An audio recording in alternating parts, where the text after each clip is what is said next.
हमारी नस्लें ये बात याद रखो, हम नस्लों के जो है वो कर्जदार हैं कि हम उनको क्या देकर जा रहे हैं। टूटी खंबा, कच्ची सड़क, लालच, वोट भी दें, इख्तियार भी दें, सारी चीजें देकर फिर भी हाथ फैला कर रखें और लीडर को ये पता न हो कि मुनुटा में किस चीज की जरूरत है, लीडर को ये पता न हो कि ताराबाड़ी किस चीज की जरूरत है। क्या झांसे में रखकर लोगों से वोट और लोग डरे रहे, सहमे रहे, कितना पता नहीं।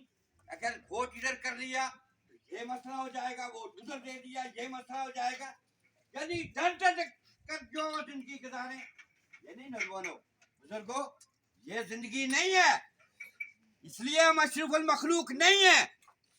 हमारा तो कोई और मुकाम था, परे है चरखे नीली फाम से मंजिल मुसलमान की, सतारे जिसकी कर दे रहा है वो कारवां तू है।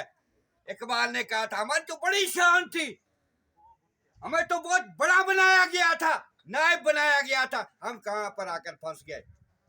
और ये बात याद रखें, जिंदगी में ये हमारे लिए बड़ी माइनर सी चीज है।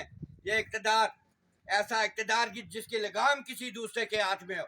हम उस इक्तदार की बात करते हैं जिसमें इख्तियार हो पूरे का पूरा, वरना बादशाह तो बड़े गुजरे हैं, बहादुर शाह जफर भी गुजरा है, आखिरी मुगल हुक्मरान, कितनी हुक्मरानी की, आखिरी होता क्या है। बुजुर्गों, नौजवानों, ये हम मिसाल इसलिए देते कि हर पल जिंदगी को खूबसूरत करके जिए और जिंदगी को कई गुरूर और तकब्बर में ना जो वो आए ना लाएं। एक चीज ये नोट करें कि आखिर हम सब का जो ठिकाना है वो कब्र है।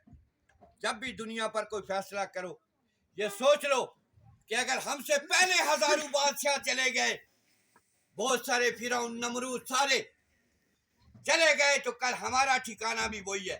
उसके लिए क्या जिंदगी जो वो जिस तरह जी रहे हैं वैसी जिंदगी है।